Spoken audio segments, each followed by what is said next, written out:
Hi, everybody. We're at CBS Radio for kind of a different first look for this Tuesday. This is Harley Carnes, who's working on a newscast over on the radio side of things. And we were just curious what you all were working on today. Well, we've looked at your list so we can find out what to do. Oh, sure, Harley. Well, we're looking at Iraq, of course. I mean, we've got a big kidnapping. You've got 45 or 50 people taken hostage. And evidently some of the police officers who are there to protect people are among those arrested, at least 5 of them. So we're looking at that. We've got wildfire dangers, of course. Some people saying, some ecologists are saying that, global warming may make things worse in years to come. Well, that's nothing new, right? No, that's nothing new. Global warming makes everything worse, according to the experts. Right. You sound skeptical about that, Harley. I'm skeptical about most crystal balls. Really?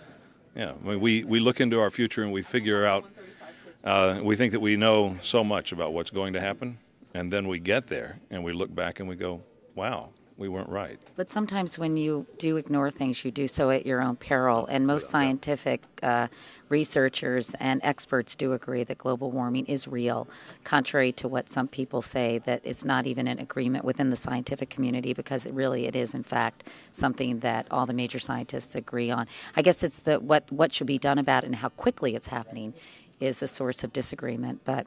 Makes all the sense in the world to have a clean world, doesn't it? Yeah. It makes all the sense in the world to breathe clean air. And we have to argue about whether or not we should do that.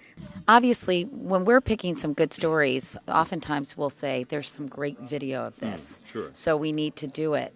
And I'm just curious, as you all develop your roster of stories, what things you keep in mind, because good video doesn't mean a whole heck of a lot to you all. Well, it doesn't. And the interesting thing is we have so much at our beck and call. I mean, there are hundreds of stories in the computer. And in 5 minutes' time, how many can I do? I mean, we can do 5, 6, 7, maybe if we get in a hurry, 8 stories in that 5 minutes. So the answer is, I think, what stories resonate most, we think, with the people who are listening. Which stories matter?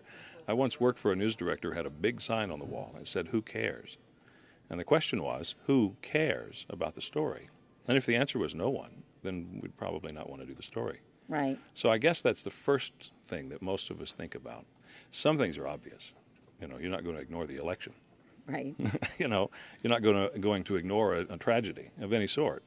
So some things are going to happen, and you're going to be doing those stories, but it's those back-of-the-book stories, those other things that reach out and touch people, those medical stories sometimes, that fill out the newscast and let people know that you do care about the life and the world they're in. Now to give you all a little background on the history, the really rich history of CBS News, Kaye is the executive producer over here, and he's going to tell us a little bit about the history. Okay, Charlie, you're on. First of all, you are standing where Walter Cronkite sat when he anchored the CBS Evening News. I can't believe that. That is so wild, Charlie. This was a television newsroom, and it was next to a very large joint radio-television newsroom that stretched a football field down that way, halfway to Kansas. And Cronkite worked here throughout the course of the day on a typewriter, typed his newscast, then sat just about there when he actually went on television in the evening. And so what was in the background when he sat? It was... there's a big map of the world behind this wall covering here. Uh-huh. And we've uncovered a little bit of it. Oh, That's wow. Vietnam, Southeast Asia, from the Cronkite era, a rather important part of the world then. And when radio moved into this facility in 1987, we didn't know it was there. There had been another wall covering, and we cut a window to build a radio studio. And it was only then that we found out what we had, so we subsequently uncovered a little bit of the map. That's great. And put it there. And if you have a second, I'll show you a photograph of Walter Cronkite with that map in the background. Can you see that? Oh, there. Oh, that's so great. So there he is. With his Smith Corona. The Smith Corona. Can you remember the sounds of typewriters and teletype machines in newsrooms? I can. When I started out, they used teletype machines, and I used to change the ribbon. Oh, yes. So they'd have these little white gloves Yep. for all the desk Yep. assistants at Yep. ABC News, and I would change the ribbon, and God, Yeah. That was a while ago, Charlie, but it doesn't seem that long It was ago, a week or does two it? ago. And not only that, in some newsrooms, they had carbon paper between copies on the teletype paper. We had that, too. Yeah, so the desk assistants would have to roll up the carbon paper and throw it out. And at the end of the day, everything needed a dry cleaning. Yeah, it was quite a messy enterprise, that's for sure. And you'd listen for bells throughout the course of the day.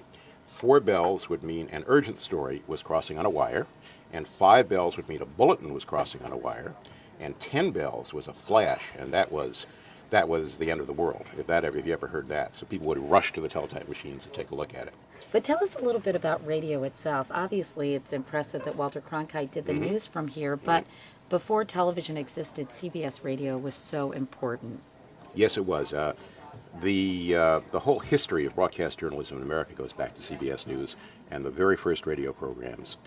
Ed Murrow, a young guy hired by William Paley to go to Europe and try to find interesting people to talk on the radio, kept sending messages back to New York saying something is happening here in Europe. This was the 1930s. This guy Hitler is causing a lot of problems. Let's watch him. Let's keep an eye on him.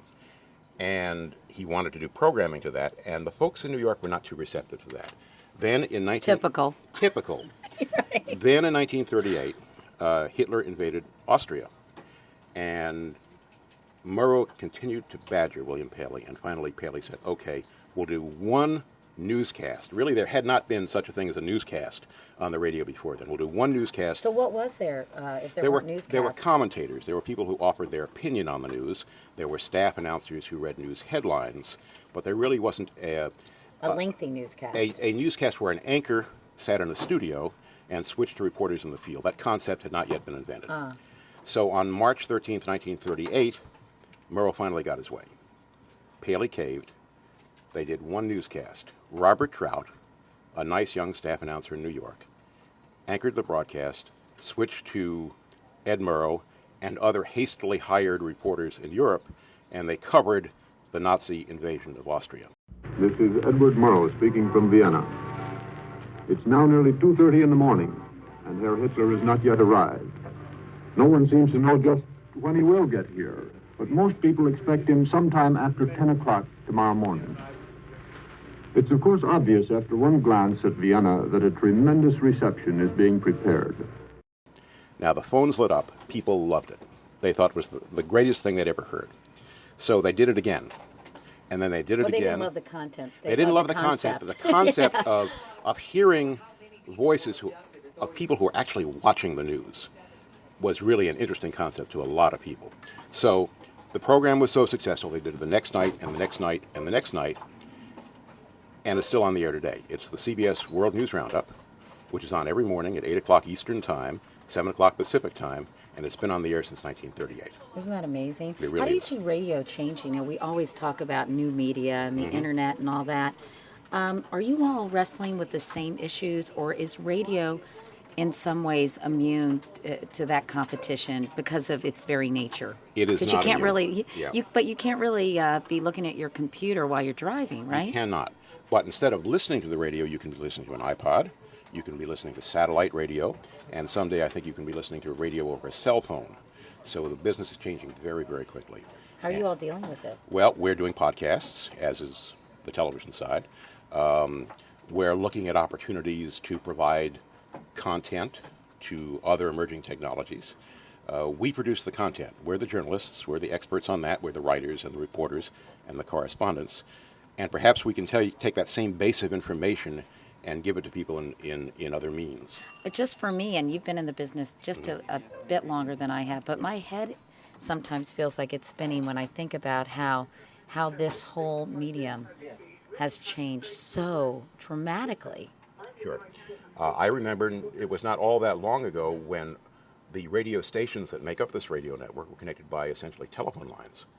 And if we had a baseball game on the radio network, the World Series, we couldn't do a newscast.